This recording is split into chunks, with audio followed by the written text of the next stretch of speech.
Alors que j'étais aux soins intensifs, me battant pour ma vie, ma mère a organisé une visite guidée de ma maison pour les membres de la famille qui me traitaient de méchante. Je suis avocate et mon mari est médecin.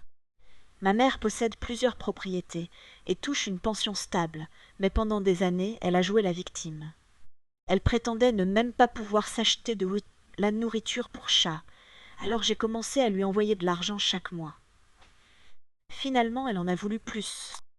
Quand j'ai fini par dire non, elle m'a dit que j'avais une obligation de la payer simplement parce que j'étais sa fille. C'est le jour où j'ai coupé tout contact. Alors que j'étais enceinte de 9 mois, elle a lancé une campagne de diffamation, racontant à ma belle-mère et à ma femme de ménage que je la laissais mourir de faim. J'ai passé les dernières semaines de ma grossesse à entendre que ma propre famille me traitait de monstre.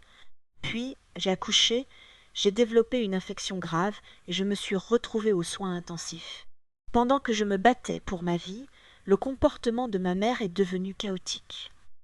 Elle a hurlé sur le médecin-chef, a dit aux infirmières que j'avais des hallucinations et a même raconté à mes cousins que mon mari essayait de se débarrasser de moi pour mon argent.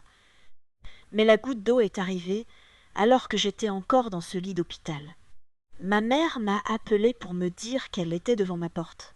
Elle n'était pas venue simplement pour me voir. Elle avait emmené 5 tantes pour une visite. Elle voulait exhiber mes meubles, la superficie de ma maison et tout ce que mon mari et moi avions bâti. Elle m'a dit plus tard qu'elle avait fait ça parce qu'elle était fière de mes affaires. J'ai réalisé alors qu'elle ne m'aime pas. Elle aime le statut et l'argent que je lui apporte. Je suis enfin rentrée chez moi avec mon bébé et je les ai toutes bloquées. Pour la première fois de ma vie, c'est enfin paisible.